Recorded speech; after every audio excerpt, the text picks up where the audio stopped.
ಪಂಚರಪ್ಪಣೆಯಂತೆ ನಿಮ್ಮ ಕರೆಯಲು ನಾ ಬಂದು ನಿಂತೆ.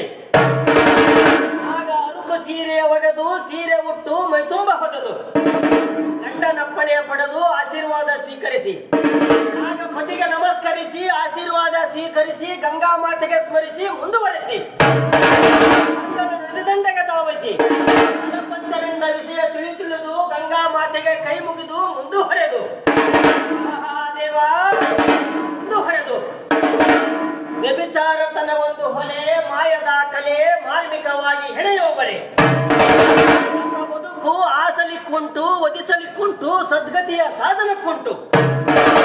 ಈ ಪ್ರಕಾರಕ್ಕೆ ಕಳೆಯಿರಿ ಕರ್ಮ ಉಳಿಸಿರಿ ಧರ್ಮ ಇದರೊಳಗಿರುವುದು ಮುಕ್ತಿಯ ಮರ್ಮ.